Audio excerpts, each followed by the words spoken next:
Start.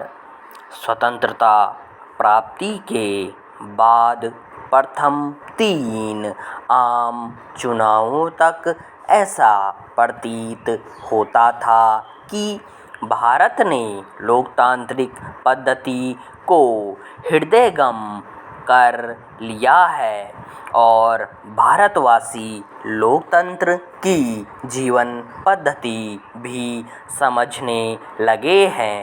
परंतु सन 1967 में फरीदाबाद में हुए अधिवेशन में कांग्रेस के विभाजन के बाद भारत में राजनीति ने जो पलटा खाया उसने यहाँ की राजनीति की दिशा बदल दी। सन 1967 के बाद के निर्वाचनों में राजनीतिक मान्यताओं का जो रूप उभर कर आया उसने उक्त धारणा को निर्मूल सिद्ध कर दिया और इसी के साथ भारतीय राजनीति में क्रमशः नैतिक एवं चारित्रिक पतन दिखाई देने लगे। मूल्यों के क्षरण की चरमावस्था के 2 बिंदु दृष्टव्य हैं और दोनों के केंद्र हमारे प्रधानमंत्री हैं। तत्कालीन प्रधानमंत्री श्रीमती इंदिरा गांधी द्वारा राष्ट्रपति निर्वाचन में सुधारवादी आत्मा की आवाज़ का आविष्कार तथा उच्च न्यायालय द्वारा भ्रष्टाचार को दोषी करार दिए जाने पर आपातकाल की घोषणा और श्री पी.वी. नरसिंह राव का अनेक घोटालों में शामिल होने के आरोप। ध्यातव्य है कि एक प्रधानमंत्री को कचहरी के कटघरे में तलब किया जाना लोकतंत्र की प्रथम घटना थी।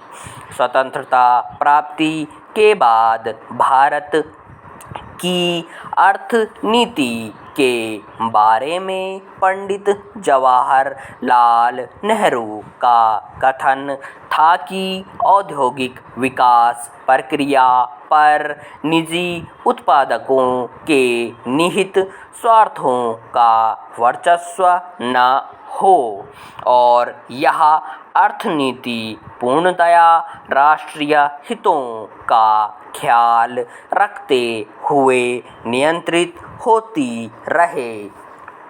यह नीतिपरक दृष्टि इस देश के विकास के लिए बहुत ही हितकारक है।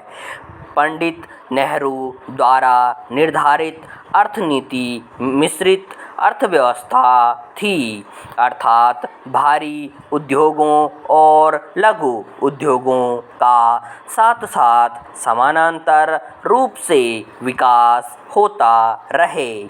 बड़े उद्योगों में भी सहकारी तथा निजी उद्योग साथ साथ पलते रहे।